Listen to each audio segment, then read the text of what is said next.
Hello and welcome to the Surgical Spirit podcast. I'm your host, Dr. Haidar Al-hakim, the Third Eye Doctor. Pull up a chair and get ready for some candid and uncompromising discussion with experts, innovators, agitators, and influential people from every corner of health and well-being. From inside the hospital to at home in the kitchen, we're leaving no stone unturned in our quest to uncover the secrets of healthier, happier, more successful, and less stressful lives. Thank you so much for joining us, and without further ado, let's meet this episode's guest. Hi Todd, how are you today? I am fantastic. How are you, sir?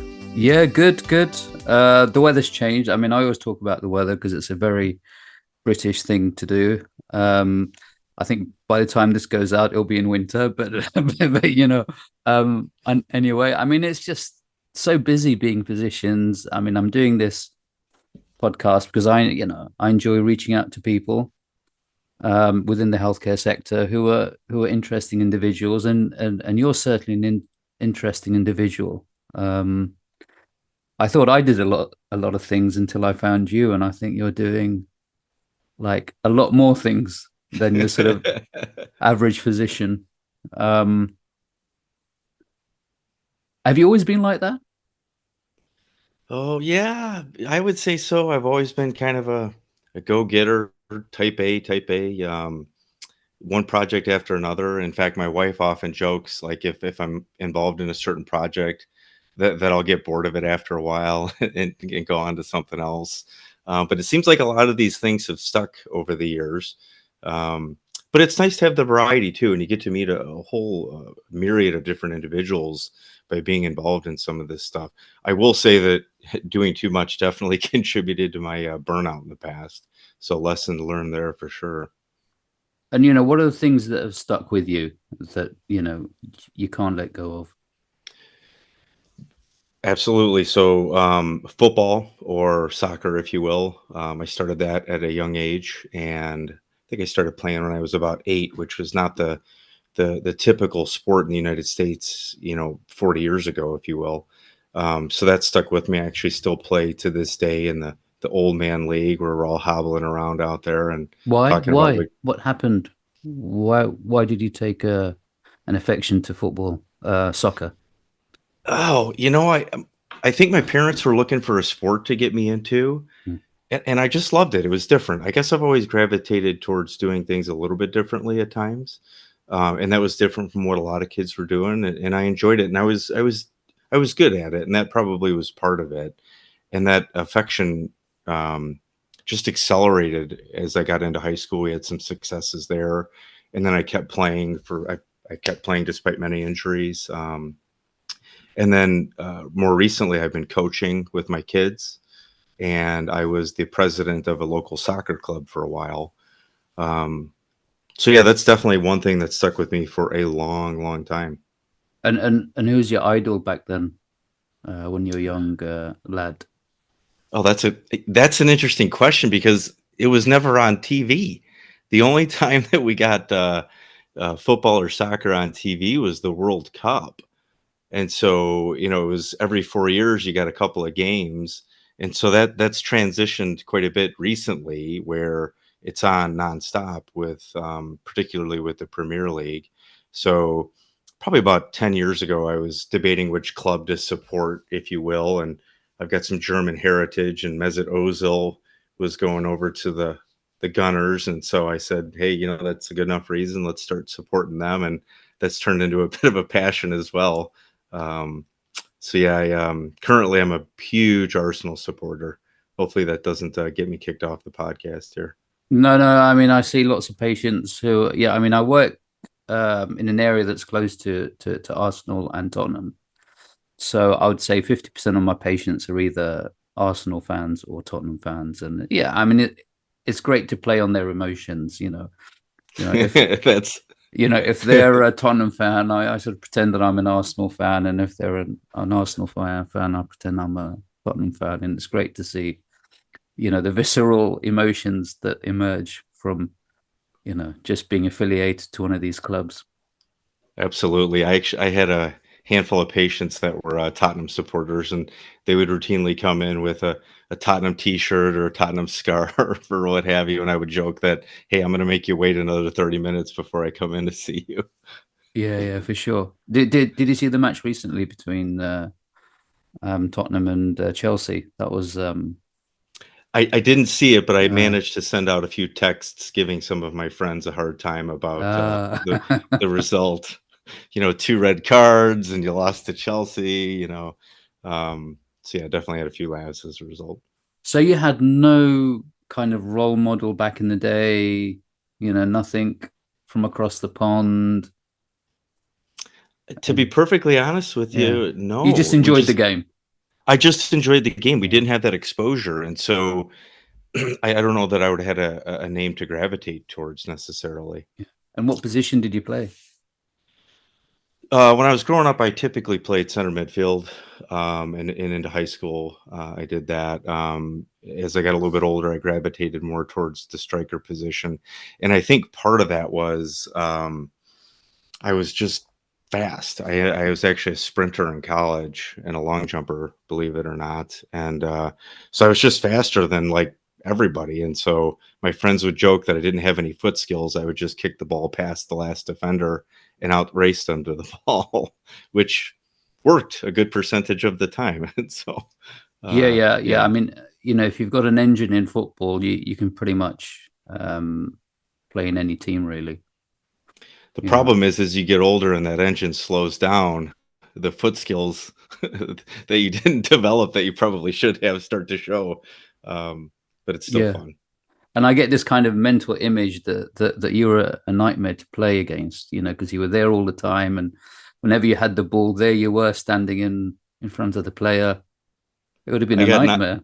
I got knocked down a lot in high school. They would just topple me over because I wasn't a big guy.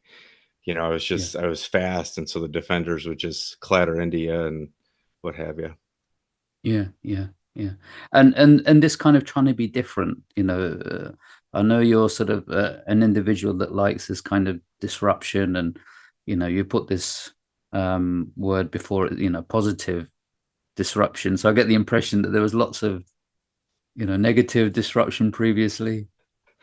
There was a little bit, I would. Troublemaker. No, I wasn't a troublemaker, but Ah, I would definitely speak up if I thought something wasn't as it should be, and that's carried on with me into adulthood, and I think in a very, very positive way, particularly with some of the stuff that I'm trying to accomplish now. But as an example, when I was in grade school, I particularly in math, it came very easy to me.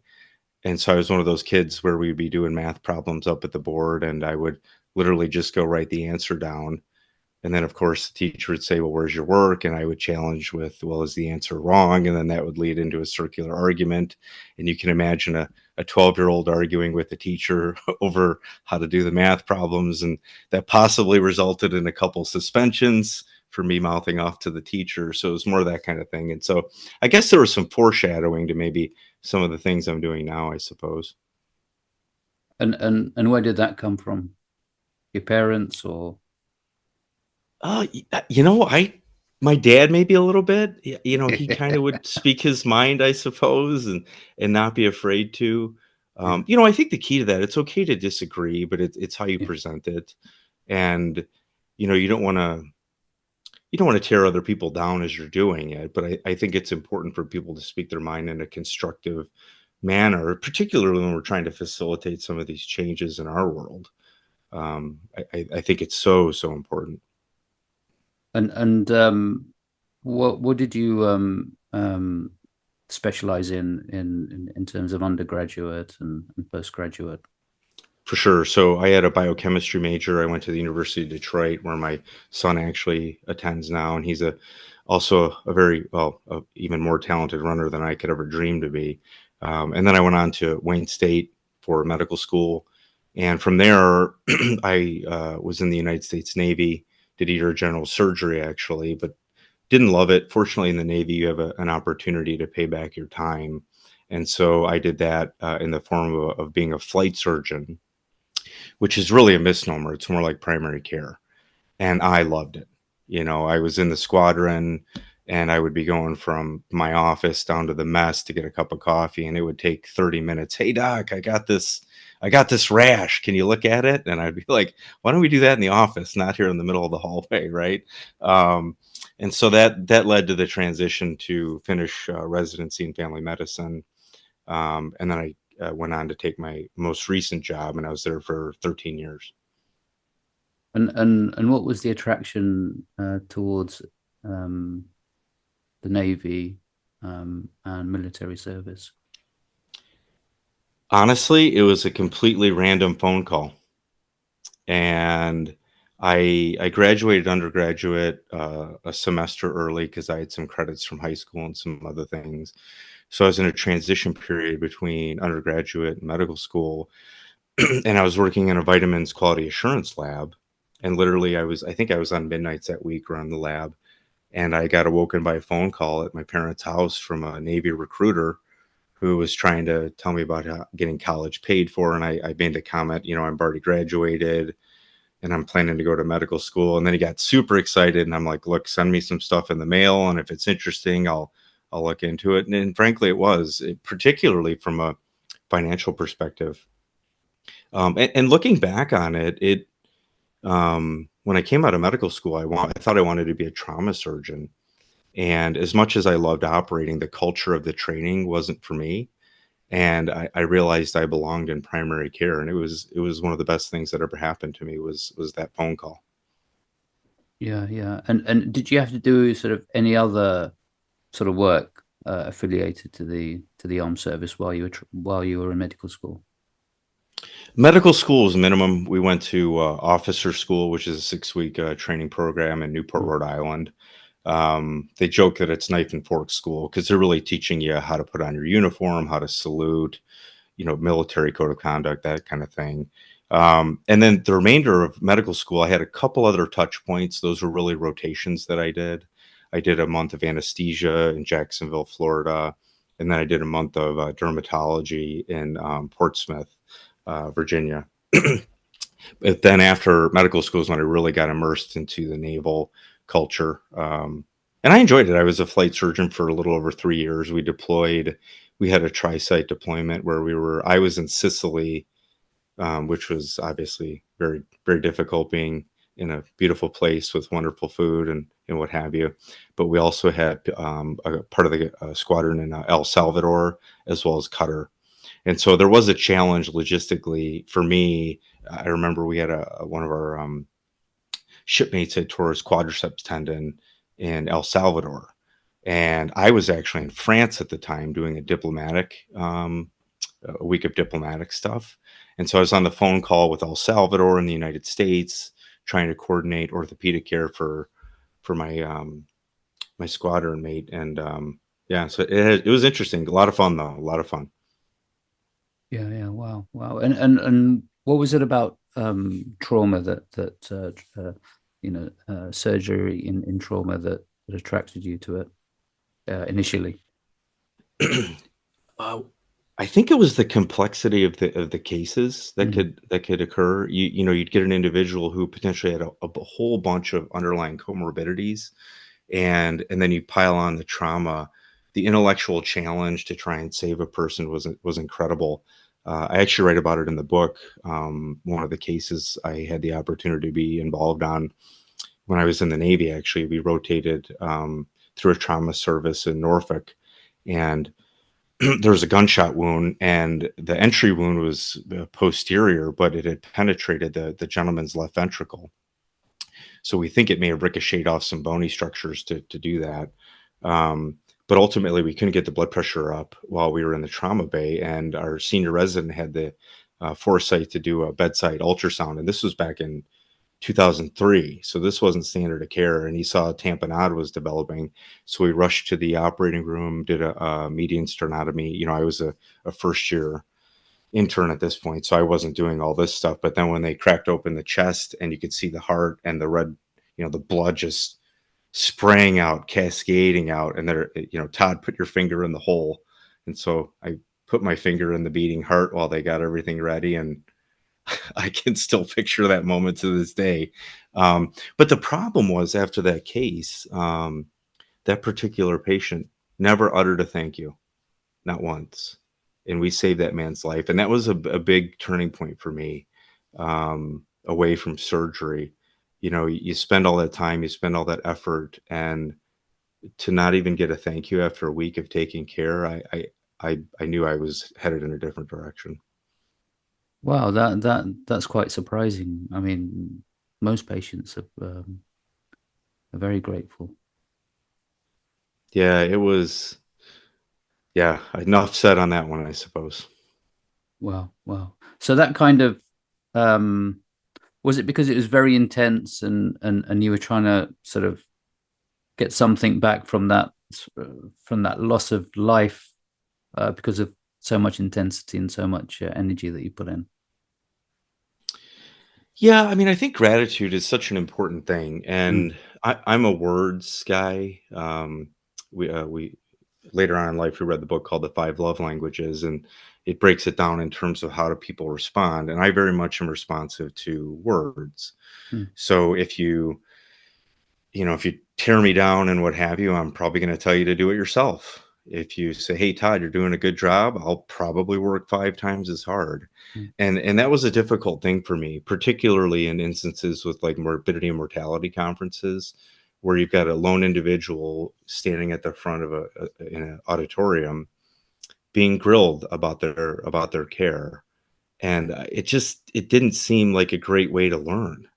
Um, and it was frustrating to me to watch that. And so that moment where, you'd spent all that effort and time trying to help a person, and they couldn't even offer a thank you.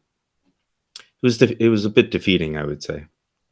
And how would you change that? Looking back, instead of having these morbidity and mortality conferences, how would you do it differently?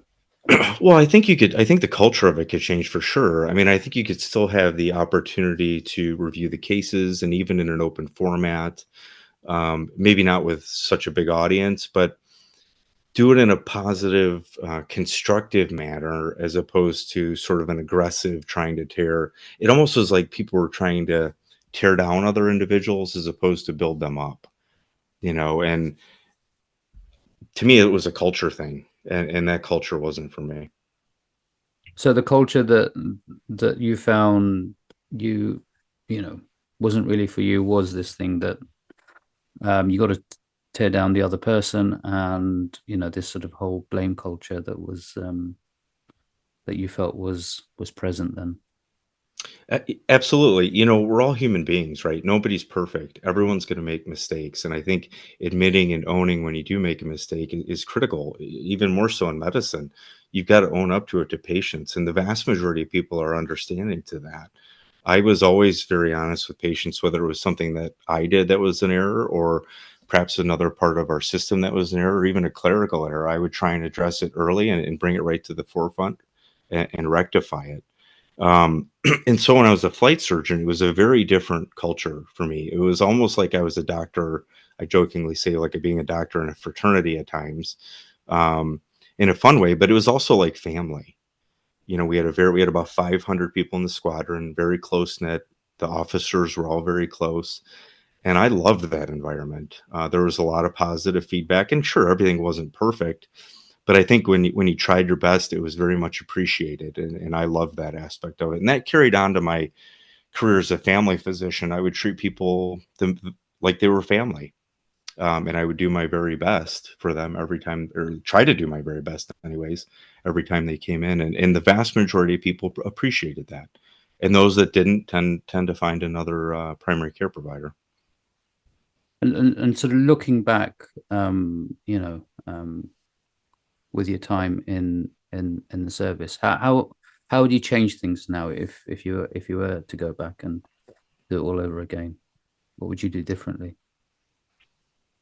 Wow. I I don't know that I would do anything differently. I think the one thing that stood out to me was some of the bureaucracy that I dealt with later on in my time in the Navy. As an example, I had gone to a conference, and they had handed out some awards, and they had handed out Flight Surgeon of the Year for the Marine Corps, Flight Surgeon of the Year for the Pacific Fleet, and then Flight Surgeon of the Year for the Atlantic Fleet, which I was blessed to have having won that, and I was thrilled. And then they went on to say who the Flight Surgeon of the Year was for the entire Navy, and they announced my name, and I was floored. I knew I had been submitted for that, but I was just floored. And so, like any good junior officer, what did we do that day? We blew off the rest of the conference and went golfing and had a few beers, right, to celebrate. And so I get back the next day, and I can't remember if it was a captain or an admiral. I think it was a captain, which is a very high rank in the Navy. Came up to me and said, "Hey, Todd, we were looking for you yesterday and we couldn't find you, and we made a mistake on the award. And you didn't actually win. You came in second." And I'm sitting there thinking, wow, how do you not know who won the award? Like, my name is on the plaque, you guys. You guys are idiots. And that was heartbreaking for me, as as a guy who really responded to words. That was heartbreaking. And so that cemented my decision to I was debating whether to stay in the Navy or not, and that cemented it to leave. So I guess if I had anything to do over that day, maybe would have done that day over a little bit. But in the end, the really cool part of it was when I got back to Maine, my squadron had found out about all this and presented me with an award from them, which frankly, that was more meaningful than a plaque I had gotten otherwise. So what do you think happened? Why did they change their mind? I don't know. I think there was probably what's your conspiracy theory about it? I think they probably felt obligated to the individual that did win it, which I totally respect. I think there was potentially several ways to deal with that, and they picked the stupidest way to deal with it. Like, whoops, we screwed up. We're gonna go ahead and take this back and go in a different direction. And not only that, but they announced it in front of the whole conference. Like, you didn't win, you actually got second. And I was demoralized. It was just kind of like, wow, did that really just happen? I almost left the plaque in the hotel room. I was so pissed off, to be honest with you. And I should have been thrilled. I mean, what should have been an amazing experience with the Atlantic Fleet component of it became sort of this afterthought. Anyways. And what happened to the flight surgeon that got it in the end? Are they still in the Navy, or? You know what? That's a great question. I don't know. I wasn't friends with him. The Navy's a pretty big place, and Right. albeit, flight surgeon's not a huge, but he was on the other side of the world, so I don't think we were actually connected. So you didn't kind of take out any revenge or anything like that? No, it's that's not my style. I no revenge. Just wished him well, and that kind of thing. So it left, more than a bitter taste. Oh, for sure. But the beautiful part of it is I can look back on it now and laugh about it. And it was definitely a good learning lesson. There's a couple ways I could have dealt with that would not have been productive and probably would have created more issues for me. And at the time when they told me, I tried to laugh it off as best I could. And I think that was the right thing to do. Yeah. Did it give you a different impression of the service or the sort of profession when that happened, or did you just dissociate yourself from the whole incident and try and create a new chapter? Well, I think the new chapter, for sure, it helped me make my decision, which was predominantly made. Yeah. It definitely left a bitter taste in my mouth regarding bureaucracy and clerical burdens and all these kinds of things, which that definitely carried on into my time as a family physician, and even now. The clerical burdens and the box checking and the bureaucracy associated with medicine is devastating for many, and we need to reverse course there for sure. So that definitely lit a fuel, or lit the fire, if you will, for me to not tolerate that kind of stuff. And what were the sort of things that you did back in those days to sort of relieve the difficulties or the stress or the burnout?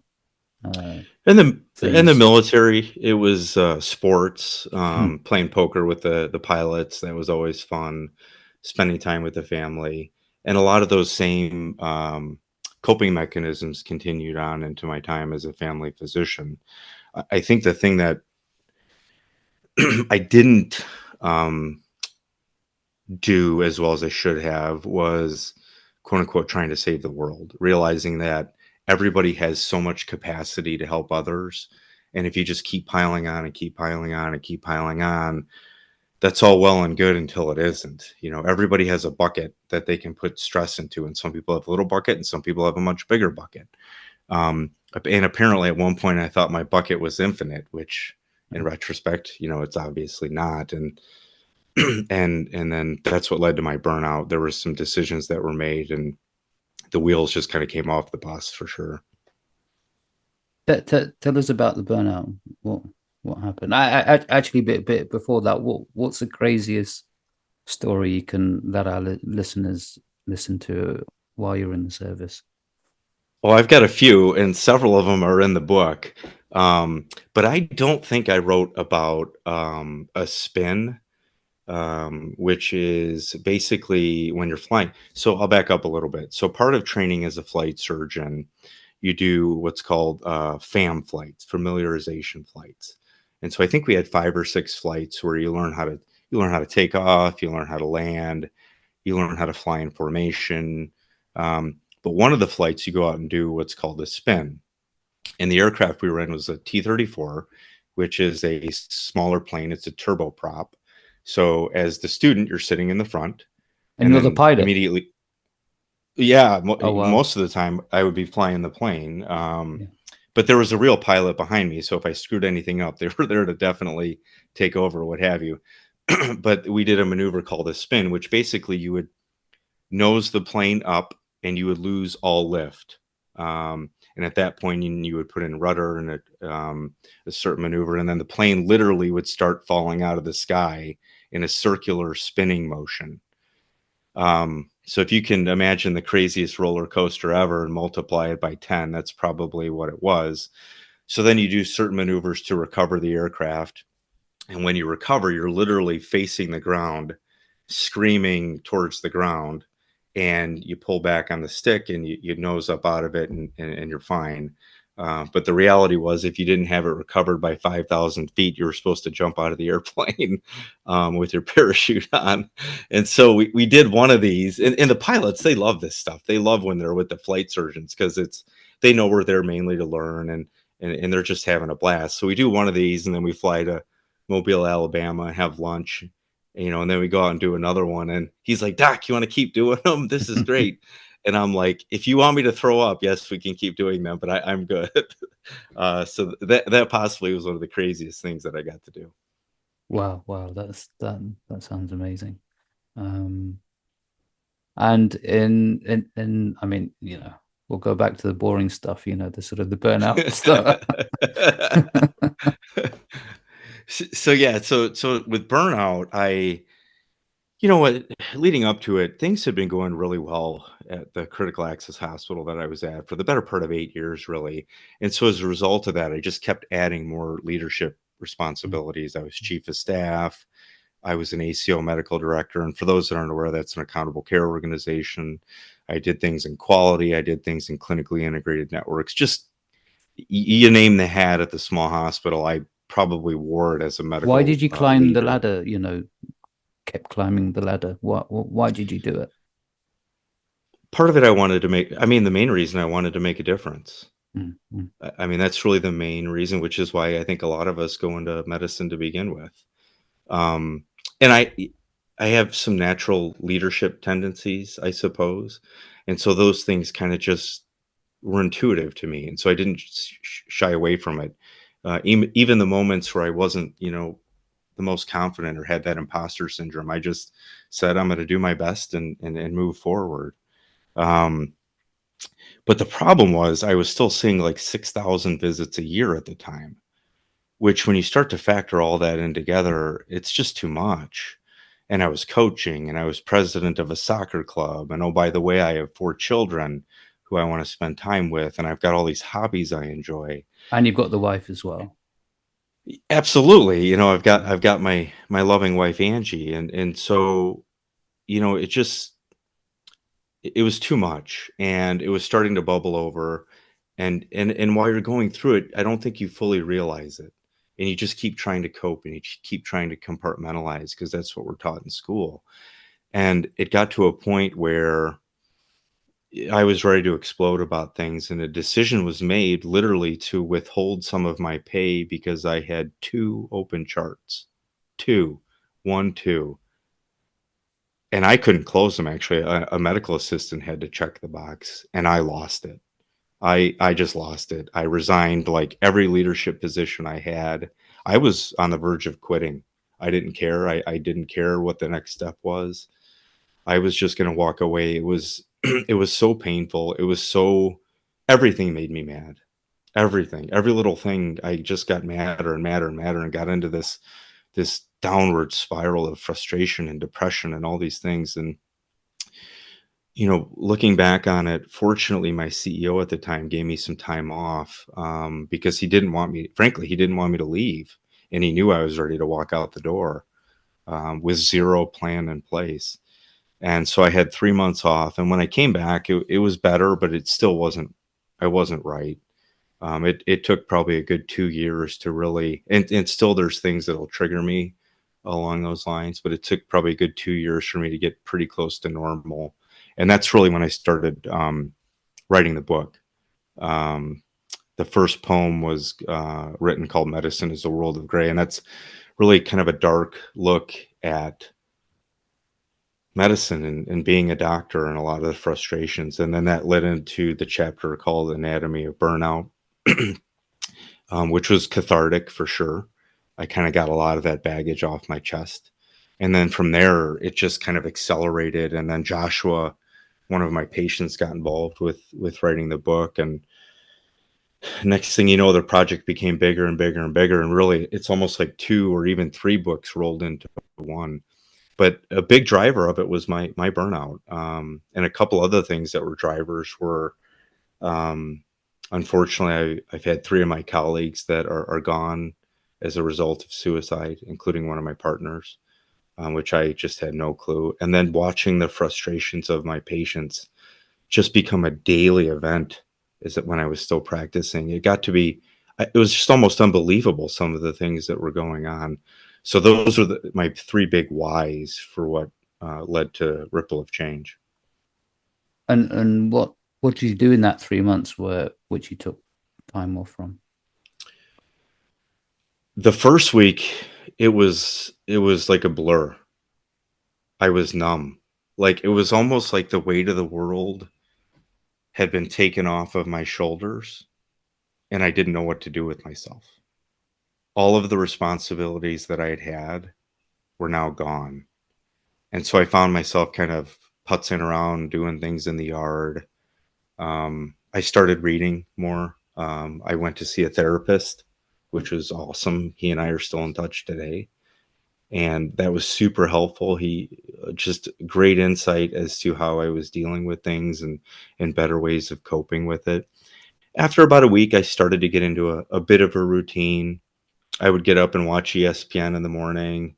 And then I would price comic books and kind of putz around. And then I would, this was after I had taken the kids to school. I got into a better exercise routine, did a lot more pleasure reading. And then I would typically pick the kids up from school and make sure that they got to their sporting events. So the amount of time I got to spend with my kids in the 3 months was incredible. And over time, I started to feel better about things. And it probably took a good 6 weeks where I was kind of like wanting to go back to work a little bit. But I had this 3-month time window imposed on me. And by the time I got back to it, I was ready to see patients again. But then there was this fear of, would I remember the electronic medical record? Would I remember how to do my job? Which a lot of it was obviously, not true. I knew what I was doing and I knew the EMR, but that first day when I had the computer put back in front of me, it was almost like I was trying to do things in a foreign language, because EMRs, electronic medical records. We could go on for days about that, I suppose. But when I got back, it was like riding a bike. It took a day or two, and things kind of came right back.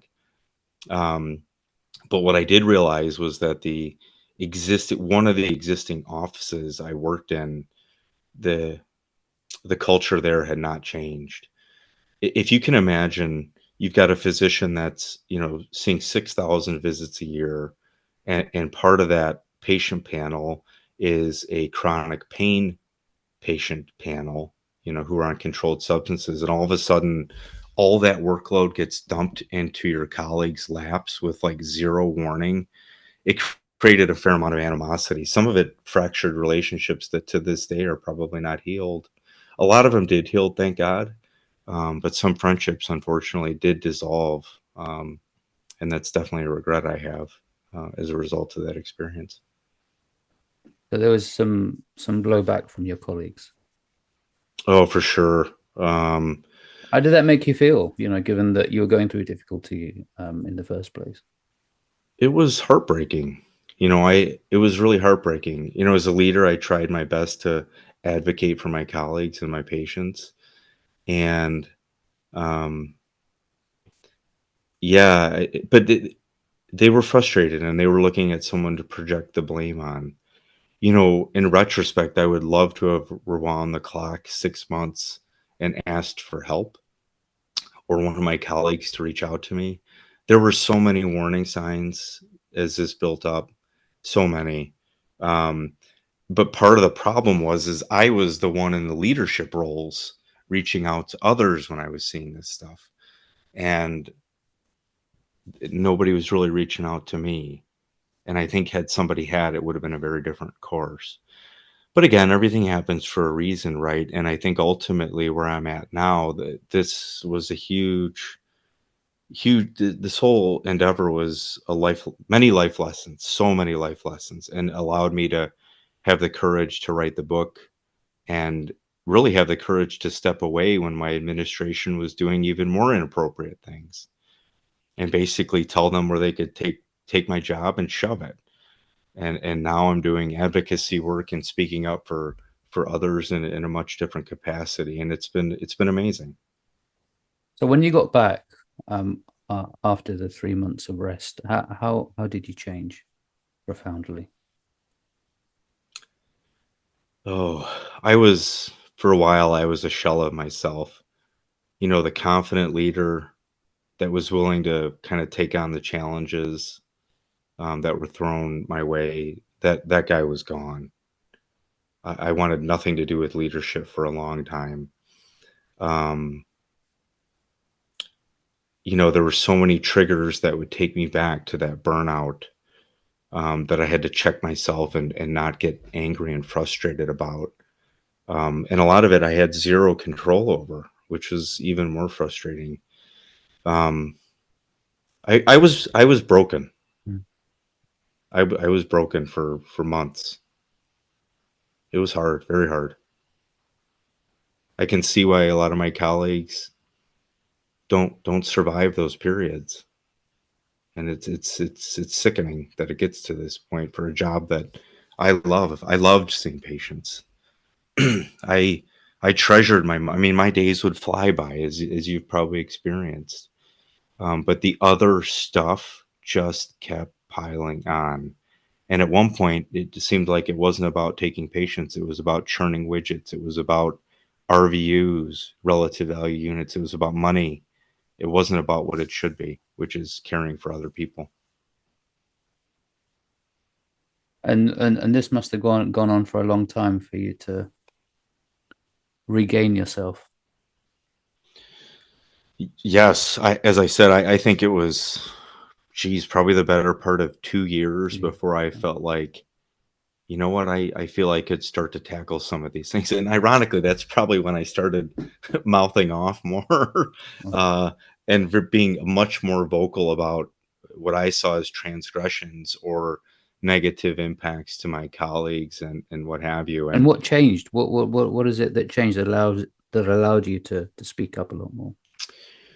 Well, I think some of it was probably unlike a lot of my colleagues, with my time in the Navy and paying for medical school and some solid investing decisions. I didn't have quote unquote the golden handcuffs, so that monetary fear that many of us have, I did not have, and so the fear of speaking up and advocating had largely melted away, and frankly, it almost went the other direction. Like I would almost relish it at times, trying to upset the apple cart a little bit because the culture was so toxic and my colleagues were so beaten down and everyone was afraid. One of them even described it as a culture of fear.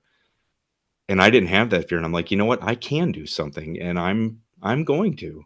And I had a wonderful office staff that supported me and encouraged me. My office manager, she was wonderful. I would have her read my emails before I would send them off to like the CEO and the COO, basically talking about some of the stupid stuff that was going on. And I had three wonderful nurse practitioners. My medical assistant, Carrie, had been with me for 9 years at that point, which that's a long time for a medical assistant to be with a physician. She was a rock star though, and our office was magical. I call it in the book, the office utopia. People wanted to be there. Patients wanted to be there. This was despite the shit show that was going on around us within the greater system. Um, and that led up to, sort of the final moment, which in the book, I call it the day the music died, when a CEO and a VP came over and told me, hey, we're going to move you back to the town that you got burned out in a very short interval. And I basically said, the hell you are. And I resigned the next morning. And that was kind of the start of the end of my clinical days.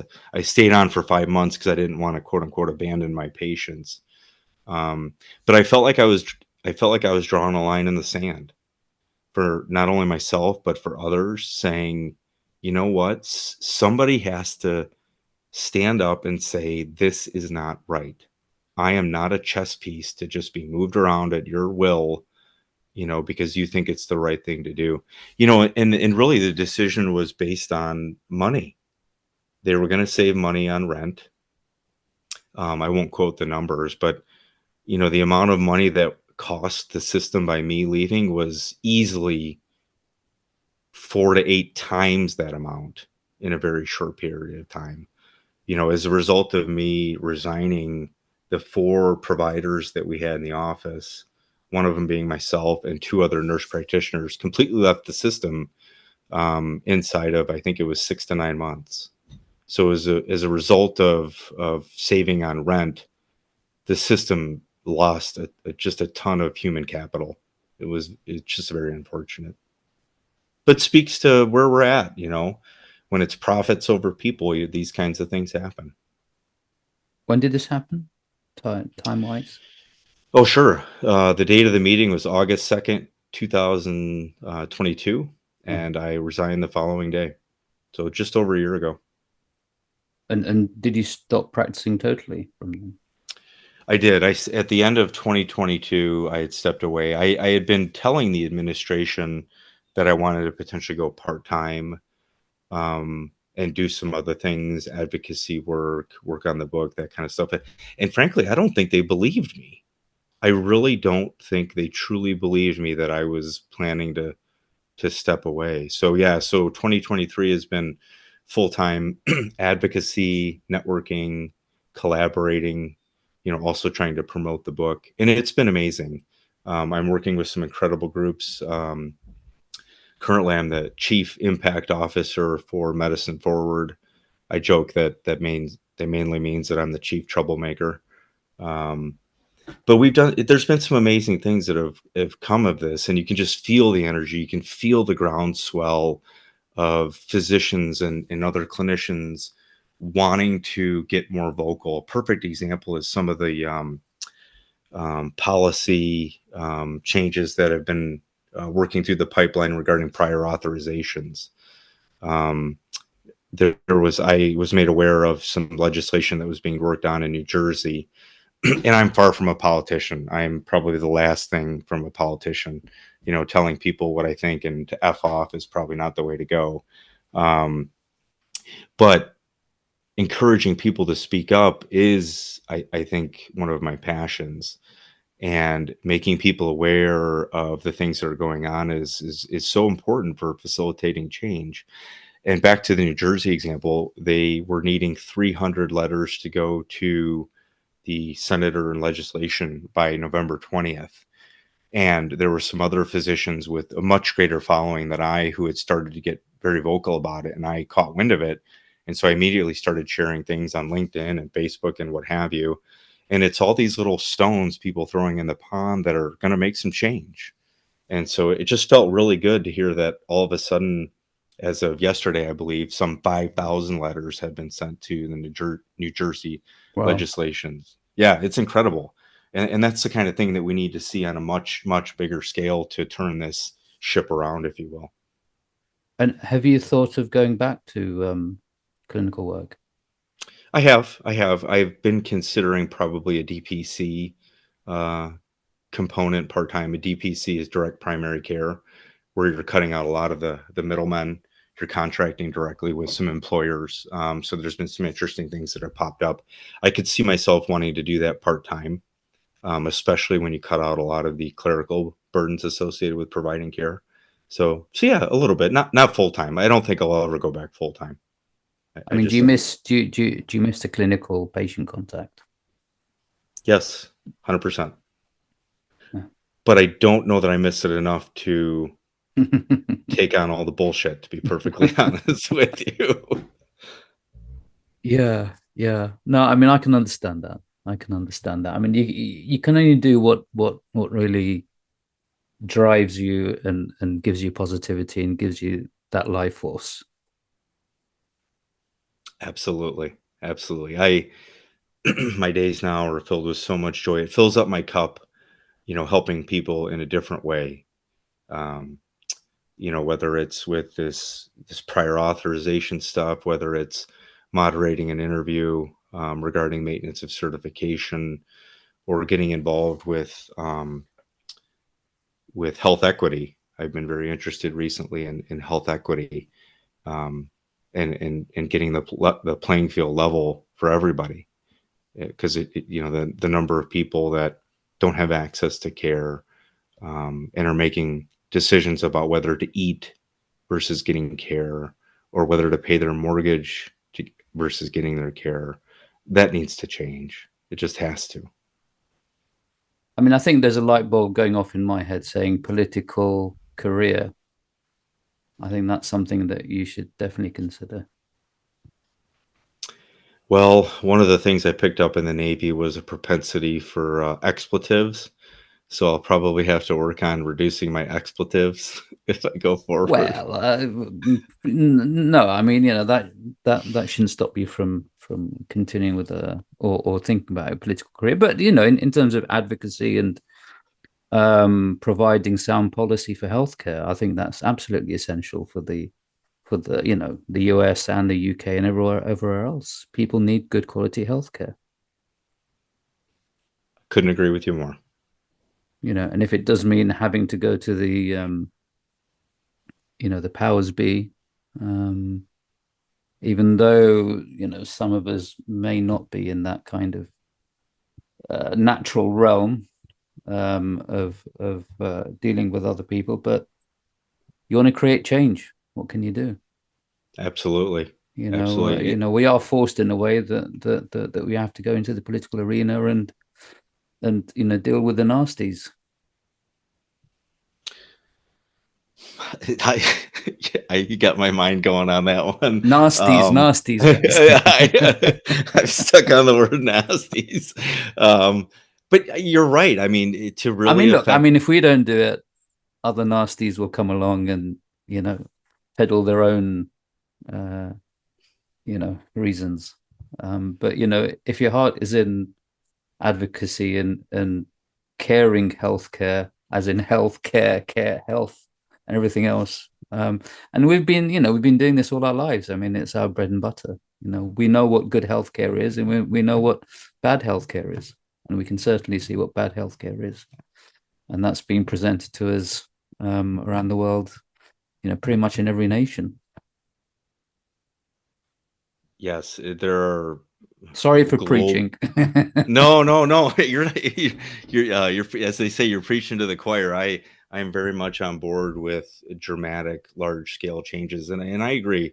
It has to go beyond, the small pebbles of change. Yeah. I jokingly say that at times I've thrown boulders into the pond. Yeah. And truly, a lot of those boulders are going to need to be with policy change at the highest levels. Yeah. And to get it done right, we're going to have to be, as clinicians and physicians, part of that. Yeah. We're going to have to be. And I think the right step is to recognize that burnout is such a ubiquitous issue in healthcare.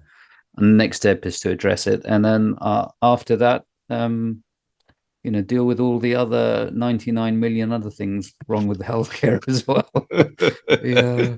Never ending story. Yeah. For sure. We got to start somewhere though, right? We got to start with that first pebble in the pond, and then it's sort of regaining our voice, really. I mean, that's absolutely what it's about. And these stories are not easy to talk about, and for some people not easy to listen to. But that's the only way we've got to process our difficulties and move forward, and it makes us stronger, which is the main thing. It makes us more courageous and more, we're more likely to step forward into the into the difficulty, with not because we're forced, because we know that's the next step for us in our own development. I agree. I think everything that's happened to me in the past, year in particular, past couple years, was building up to something else. Joshua and I talk about, my co-author Joshua Judy, who was one of my former patients, by the way. He and I talk about the fact that we feel like we've been guided by a higher power to something much, much bigger than either one of us. And that's been it's just been an amazing journey. Yeah. Well, I look forward to your, to watching your political career, knowing that I sort of steered you in the right direction. Maybe I was the catalyst. I say, oh yeah.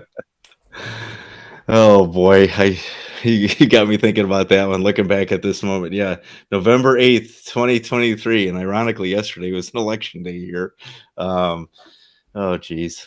Well, this has been an absolute blast. I enjoy these things, and ultimately, I hope by me being so honest and forthright with my story, it inspires and empowers other people to speak up and make changes in their own lives. And the power of the word no it can't be understated. It's okay to say no.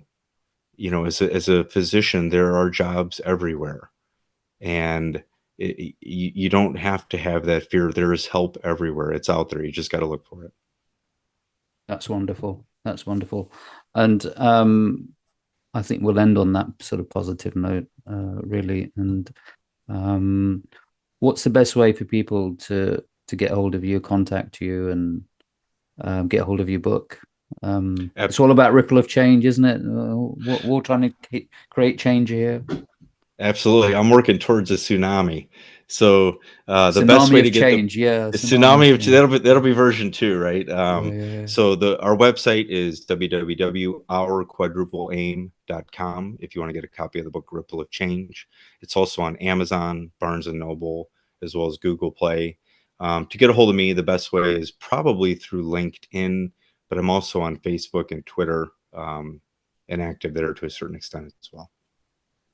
Cool. I'd like to end with this. What are the 3 top tips you'd give to yourself? The Todd that's that is having second thoughts about the service, military service, and thinking about packing it in or doing something else, or just feeling, being stabbed in the back. What would your 3 top tips? Having experienced what you've having experienced what you've experienced over the last decade or so, what would you Absolutely. So I advise think them? for sure, the first one would be, if you're not well, you are not giving your best to other people. So self-care is so important, and that's going to be different for everybody, right? So that would be one. One I had already alluded to, which was the power of no, saying no, I can't take on any more responsibility. And the third one is actually maybe a bit of a shout out to the book Kindness and Kudos. Being kind and saying thank you to your fellow human beings is so important, and frankly can fill your cup up as well. So doing random acts of kindness, I can't state that enough. So self-care, the power of saying no, and kindness and kudo would be my top three. Wonderful. Well, thank you very much, Todd. It's been an absolute pleasure listening to you and hearing your story and allowing yourself to open up and give yourself to me and the listeners out there. Thank you so much. Thanks for having me.